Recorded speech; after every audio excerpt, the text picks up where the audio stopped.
الحمد لله والصلاة والسلام على سيدنا محمد وعلى آله وأصحابه أجمعين.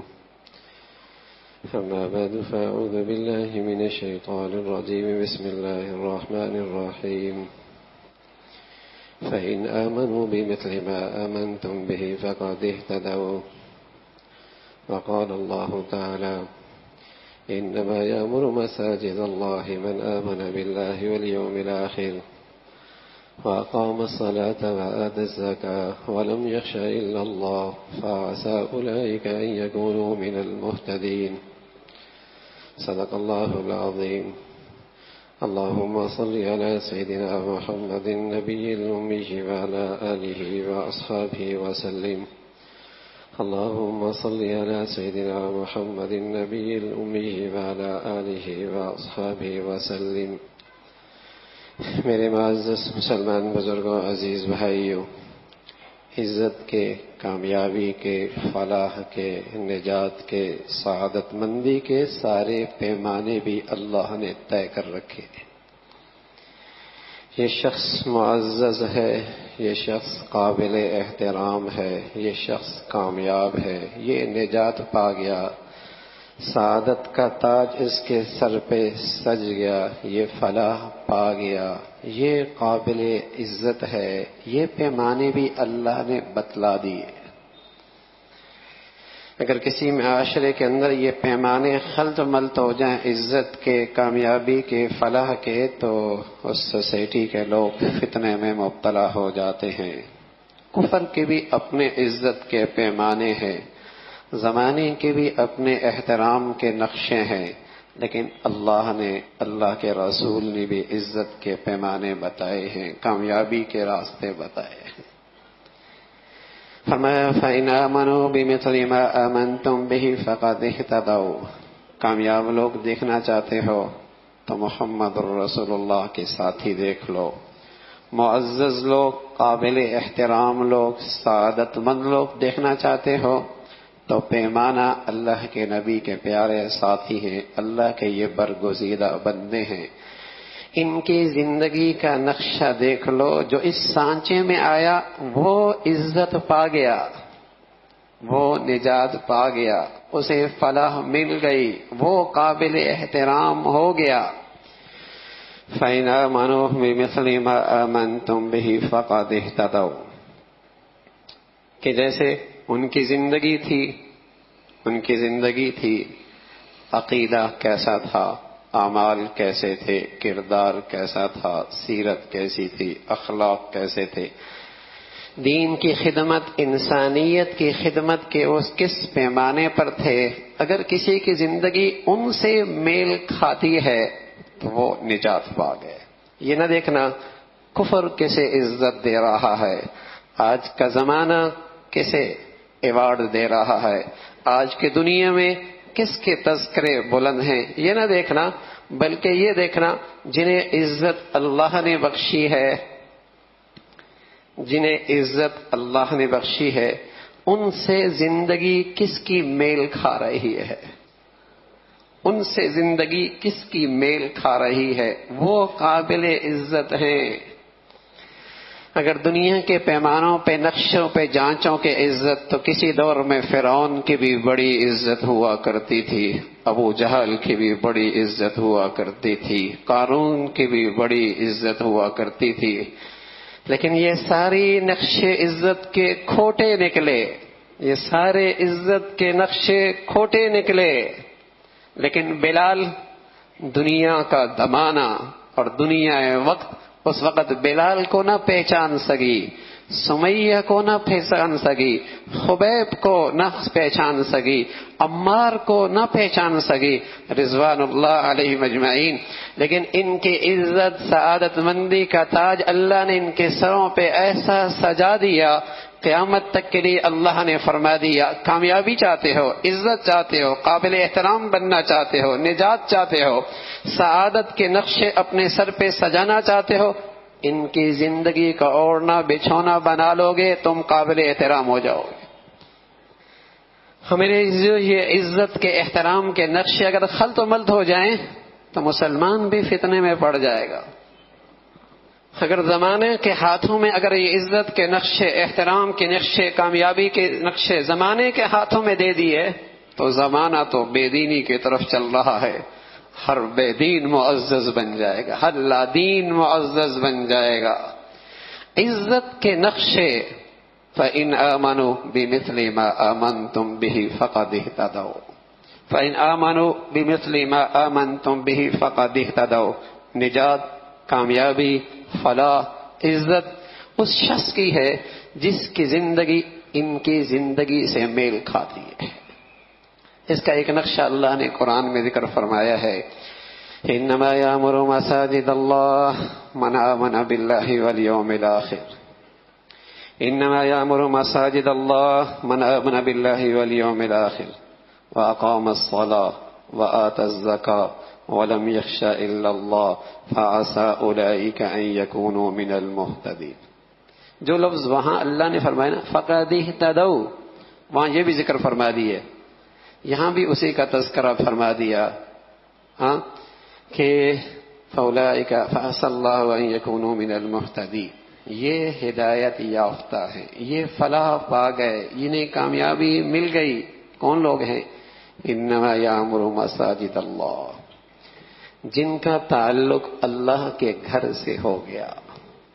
مسجد بنا ڈالی، مسجد کو آباد کر لیا، مسجد سے اس کا دل جڑ گیا، مساجد سے اسے انس ہو گیا، اللہ کے گھر میں اس کو راحت ملنے لگی، اللہ کے گھر میں اسے سکون ملنے لگا، اس کی زندگی کا جوڑ مسجد سے ہو گیا. انما یامر مساجد اللہ. رسول اللہ صلی اللہ علیہ وسلم نے تو اپنی سچی زبان سے یوں فرمایا، بخاری شریف کی روایت ہے، جس شخص نے اللہ کا گھر بنایا جس میں اللہ کے تذکرے ہو رہے ہیں تو اللہ نے اس کے لیے جنت میں محل بنا دیا. اللہ نے اس کے لیے جنت میں کہنے والا اللہ کا نبی ہے، اور میرا نبی وہ نہیں کہتا جو طبیعت چاہتی ہے، وہ کہتا ہے جو اللہ چاہتا ہے. اللہ کے حبیب کی زبان سے وہ نکلتا ہے جو اللہ کی ہدایت ہوتی ہے، اور جو اللہ بتلاتا ہے اس کے پیچھے اللہ کی طاقت ہوتی ہے، اللہ کی بادشاہت ہوتی ہے، اللہ کی قدرت ہوتی ہے. تو نبی کہہ رہے جس نے اللہ کا گھر بنا دیا، جس میں اللہ کے تذکرے ہونے لگے، اللہ اس کے لیے جنت میں گھر بنا دیتا. اللہ کا راز ومن اصدق من اللہ حدیثا ومن اصدق من اللہ قیلا. اللہ سے بڑا سچا کون ہے؟ اللہ کہہ رہا ہے انما یامر مساجد اللہ من آمن باللہ والیوم الآخر واقام الصلاة وآت الزکاة ولم یخش الا اللہ فعسى اولئک ان یکونوا من المہتدین. یہ جنہوں نے اللہ کے گھروں کو آباد کر رکھا ہے. انما یامر ما، جنہوں نے اللہ کے گھروں کو آباد کر رکھا ہے. وَأَقَامَ الصَّلَاةَ وَآتَ الزَّكَاةَ، نماز کا اہتمام ہے، زکوٰۃ کا اہتمام ہے. سوائے اللہ کے ڈر کے ان کے دل میں کسی کا ڈر کوئی نہیں. اور سچ ہے جو اللہ کی عظمت سے باخبر ہو جائے، مجال ہے وہ کسی کا روب اور دبدبے کا اثر ہے. اللہ اکبر.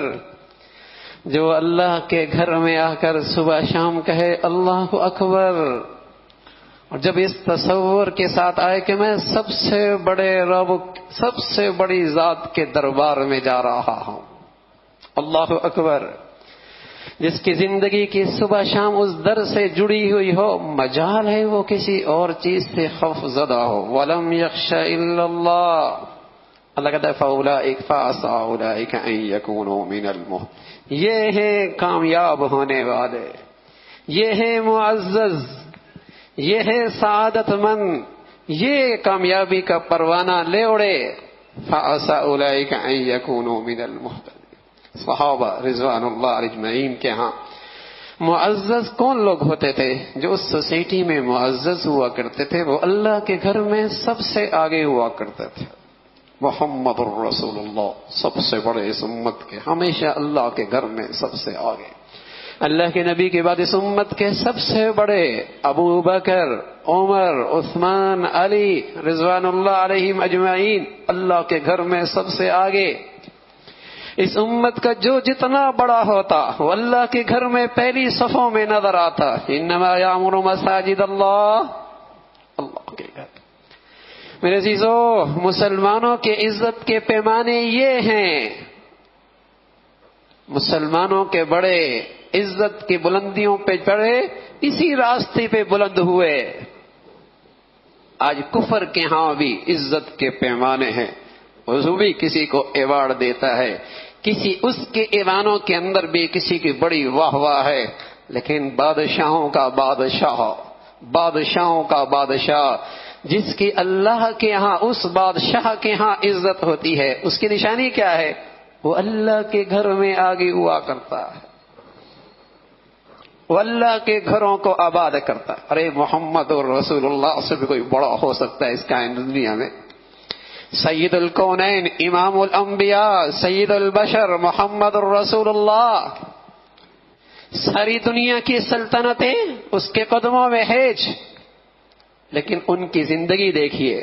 مدینہ منورہ تشریف لاتے ہیں، ایک نئی سوسائٹی کی بنیاد رکھنا چاہتے ہیں، اللہ کا یہ پیارا حبیب خود پتھر اٹھا کے لے کے آ رہا ہے، خود پتھر اٹھا کے لے کے آ رہا ہے۔ ارے محمد الرسول اللہ پتھر مزدوری کر رہے، ہاں کیوں نہ، بادشاہوں کا بادشاہ کا گھر تعمیر ہو رہا ہے، اس میں سعادت میں میرا حصہ بھی پڑ جائے۔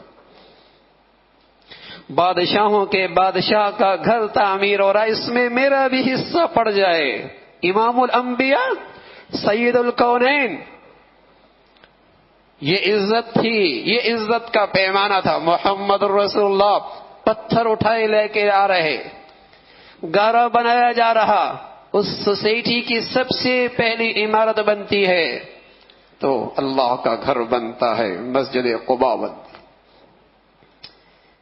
مسجد قباء بنتی ہے، امام محمد الرسول اللہ بنتے ہیں، مزدور بھی ہیں، امام بھی ہیں، سبحان اللہ، سعادت تھی۔ انما یامر مساجد، یہ عزت کے پیمانے ہوا کرتے تھے، نقشے بدل گئے، زمانہ بدل گیا، لوگوں کے ہاں پیمانے بدل گئے، عزت کے، احترام کے، کامیابی کے سارے نقشے بدل گئے، سارے نقشے بدل گئے۔ نتیجہ کیا میرے عزیزو؟ فتنوں میں یہ امت پڑی جا رہی ہے۔ آج وہ عزت کے پیمانے دیکھے جاتے ہیں جو کفر نے تجویز کیے ہیں، کافروں کے ہاں بنے ہیں، ان کے ہاں جسے شہرت ملی ہے، جسے ان کے ہاں واہ واہ ہے، جس کے لیے دنیا کفر آواز اٹھاتا ہے، وہ بڑا معزز، واہ واہ۔ عزت کے پیمانے محمد الرسول اللہ نے بتائے ہیں۔ اللہ کے گھر سے تعلق ہو اس کا، اللہ سے اس کا تعلق ہو، یہ ابتدا ہے، پھر اس کی ساری زندگی اللہ کے گھر سے جڑی ہوئی ہو۔ اللہ کے نبی صلی اللہ علیہ وسلم نے اس سوسائٹی، وہاں کس چیز کی کمی نہ تھی، وہاں گھروں کی ضرورت بھی تھی، مہاجر آ رہے تھے ہجرت کر کے، گھروں کی تعمیر کی ضرورت بھی تھی، بھوک بھی اس معاشرے کے اندر عام تھی، ساز و سامان کی کمی کا رونا بھی ہر طرف تھا، لیکن اللہ کے نبی صلی اللہ علیہ وسلم کی بصیرت وہ ہے جو انہیں اللہ نے دی ہے، اور وہ کرتے ہیں، وہ بولتے ہیں جو ان کی اللہ رہنمائی کرتے ہیں۔ آپ نے سب سے پہلے اللہ کا گھر بنایا ہے۔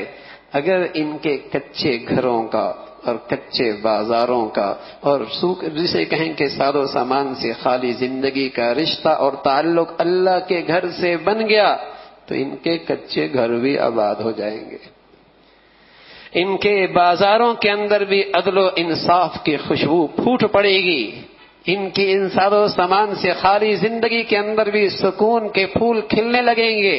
اللہ کے گھر سے اگر تعلق بن گیا اور اگر بلند و بالا عمارتیں بھی بنا لی، دسترخوان پہ طرح طرح کے کھانے سجے کھا لیے، زر برق لباس بھی پہن لیا، اس گھر کا تعلق، اس زندگی کا تعلق اللہ کے گھر سے نہ جڑا تو وہ بستے گھر اجڑ جایا کرتے ہیں، وہ محل نما گھر بے سکون ہوا کرتے ہیں، وہ زرگ برگ زندگیاں اندر سے مرجھائی ہوئی ہوتی ہیں، وہ سو سامان سے بھرا زندگی کا نقشہ اندر سے کھوکھلا ہوتا ہے، اس لیے کہ اس کا اللہ کے گھر سے تعلق کوئی نہیں، جہاں زندگی کی روح ملتی ہے، جہاں زندگی کی غذا ملتی ہے۔ انما یامر مساجد اللہ من آمن باللہ والیوم الآخر واقام الصلاة وآتى الزکاة ولم یخش الا اللہ فعسى اولئک ان یکونوا من المہتدین۔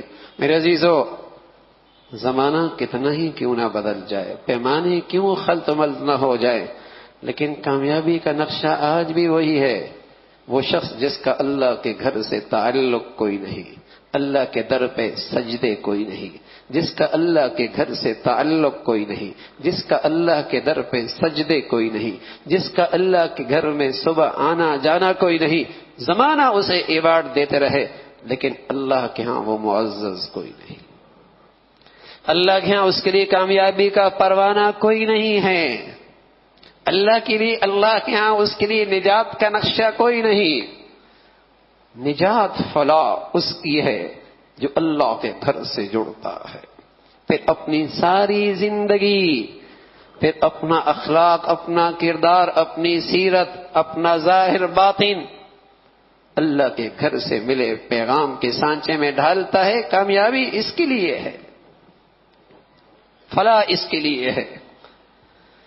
تو جس کا اللہ کے گھر سے تعلق کوئی نہیں، اللہ کے گھر پہ سجدے کوئی نہیں، اللہ کے گھر کی عظمت کوئی نہیں، اس کا صبح شام اللہ کے گھر میں آنا کوئی نہیں، قرآن اللہ کا کلام تو اسے عزت نہیں دیتا۔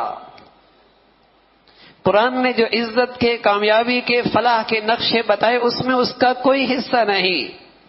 انما یامر مساجد اللہ من آمن باللہ والیوم الآخر واقام الصلاة وآتى الزکاة ولم یخش الا اللہ فعسى اولئک ان یکونوا من المؤمنین۔ یہ کامیابی کا پیمانہ قرآن نے بتایا ہے۔ تو میرے عزیزو، اپنی زندگیاں، اپنے گھروں کی زندگیاں، اپنے بچوں کی زندگیاں اللہ کے گھر سے جوڑو، اللہ کے گھر سے جوڑو، اور ایسے نقشے بناؤ اللہ کے گھر ہر وقت آباد رہے۔ مسلمانوں کو اللہ کے گھروں سے زندگی کا سبق ملے، روح کی غذا ملے، قدم قدم پہ ایمان اور شریعت کی انہیں رہنمائی میسر ہو، اللہ کے گھروں کا ایسا ماحول بناؤ جیسے مجمع ہے اللہ کے گھر میں جمعے کے دن۔ سبحان اللہ، کبھی ایسا بھی خوش نصیب مسلمان تھے کہ فجر کی نماز ہو، ظہر کی نماز ہو، مسلمانوں کا اللہ کے گھر میں آنے کا سلسلہ اسی طرز کا تھا۔ تصور کوئی نہیں تھا، تصور کوئی نہیں تھا کہ اللہ کے منادی اسے آواز دے، حی علی الفلاح، آجا اللہ کے گھر فلاح پا جائے گا، آجا اللہ کے گھر فلاح پا جائے گا۔ تصور کوئی نہیں تھا کوئی مسلمان اللہ کی منادی کی یہ آواز سنے اور اللہ کے گھر کی طرف اس کے قدم نہ اٹھے، تصور کوئی نہیں تھا۔ ہاں، جس کے قدم اس منادی کی آواز کے بعد بھی نہیں اٹھتے تھے تو دنیا، زمانہ، معاشرہ سمجھتا تھا یہ آدمی مسلمان کوئی نہیں، کافر تو ہو سکتا ہے، مسلمان اللہ کی منادی کی آواز سن کے اللہ کے گھر کی طرف قدم نہ اٹھائے، یہ مسلمان کی شاعر شان ہی کوئی نہیں۔ تو جیسے جمعے میں ایک مجمع ہے مسلمانوں کا اللہ کے گھر میں، ہر نماز میں مسلمان کا ایسا ہی اللہ کے گھر سے ایک تعلق تھا۔ جمعہ بھی فرض ہے، فجر بھی تو فرض ہے۔ اب اللہ کوئی ہفتے میں ایک دن تو نہیں کھلاتا نا بھائی، کوئی ایک لمحے تو، ایک گھڑی تو اللہ کی نعمتیں استعمال نہیں ہوتی۔ اللہ کی نعمتوں کی برسات چند گھنٹوں کے لیے تو نہیں ہے، ہر لمحے اللہ کی نعمتوں کی برسات ہے۔ تو کیا اس محسن کا حق صرف چند لمحوں کے لیے ہے، چند گھنٹوں کے لیے ہے؟ اس محسن کے احسانات تو ہر لمحے برس رہے ہیں۔ تو اللہ کے گھر آباد ہوا کرتے تھے، اور جب اللہ کے گھر آباد تھے تو ان کے کچے گھر تھے یا پکے گھر تھے، ان کے کچے بازار تھے یا بڑھیا بازار تھے، سب آباد تھے۔ اللہ کے گھروں سے سب کا بازار بند ہو جایا کرتا تھا، سلسلہ زندگی دفاتر کا رک جایا کرتا تھا۔ اللہ کے منادی کی آواز ہے، اب میرے لاکھوں کا سودا ہو، کروڑوں کا کاروبار ہو، اللہ کا منادی کہنا اب کامیابی ادھر ہے، میں بیٹھا رہا ناکامی میری مقدر بن جائے گی۔ اللہ کی منادی نے یہ کہہ دیا اب کامیابی اللہ کے گھر کی طرف ہے، میں بیٹھا رہا لاکھوں کروڑوں کا سودا کرتا رہا پھر بھی ناکامی میری مقدر ہوگی، ہلاکت میری مقدر بنے گی، نحوست میری زندگی میں آئے گی۔ تصور کوئی نہیں تھا کہ مسلمان اللہ کے منادی کی آواز سنے اور اس کا زندگی کا سلسلہ نہ روکے، اللہ کے گھر کی طرف قدم نہ اٹھے۔ تو جیسے مبارک جمعے کے ان ساعات میں اللہ کے گھر آباد نظر آتے ہیں میرے عزیزوں، مسلمان کی 5 وقت نمازیں ایسی اللہ کے گھروں میں آباد ہوا کرتے تھے اللہ کے گھر۔ تو اپنے بچوں کا تعلق بھی مساجد سے جوڑو، اپنا تعلق بھی اللہ کے گھر سے بڑھاؤ، سیکھو اللہ کے گھروں میں آ کر قرآن سیکھو، دین سیکھو، اللہ کے گھروں کو ہر وقت آباد رکھو۔ اللہ کے نبی صلی اللہ علیہ وسلم نے فرمایا، اللہ نے کہا ہے، اللہ نے یا ابن آدم تفرغ لعبادتی املو صدرک غنا واسد فقرک وان لم تفعل املو یدک شغلا ولم اسد فقرک۔ اے ابن آدم، اپنے آپ کو میرے لیے کچھ فارغ کر لے، تیرے سینے کو غنا سے بھر دوں گا، تیرے فقر کے سارے دروازے بند ہو جائیں گے، تیرا سینہ غنا سے بھر جائے گا، غنی بن جائے گا، غنی بادشاہ رہے گا، اندر سے نہیں اندر آئے گی حرص کے کانٹے، نہیں ستائیں گے تجھے اندر کی فقر اور احتیاج، تو اندر کا غنی بنے گا، تیرے فقر کے سارے دروازے بند ہو جائیں گے۔ وَإِن لَّمْ تَفْعَلْ، اور اگر تیرے پاس میرے لیے وقت نہیں ہے، پھر یاد رکھ دنیا کی اس سزا کے لیے تیار ہو جا، دنیا کی اس سزا کے لیے تیار ہو جا۔ املو یدک شغلا، تیری زندگی کو مصروفیت سے بھر دوں، تو اپنے آپ کو بھی بھول جائے گا، اپنی اولاد کو بھی بھول جائے گا، تو اپنے آپ کو بھی ایسا مصروف کر دوں گا۔ وَلَمْ أَسُدَّ فَقْرَكَ، اور تیرے فقر کے دروازے پھر بھی کم کوئی نہیں ہونے، تو اندر کا پھر بھی فقیر رہے گا، اندر کا پھر بھی فقیر اور محتاج رہے گا۔ یہ اندر کے کانٹے نہ رات تجھے چین لینے دیں گے، نہ دن کے اجالے میں تجھے سکون لینے دیں گے، اندر کا فقیر رہے گا، یہ دنیا کی سزا مل کے رہے گی۔ تو میرے عزیزو، اللہ کے گھروں کو آباد کرو، اللہ ہماری دنیا آخرت آباد فرمائیں گے، اللہ عمل کی توفیق نصیب فرما دے۔ وآخر دعوانا الحمدللہ رب العالمین۔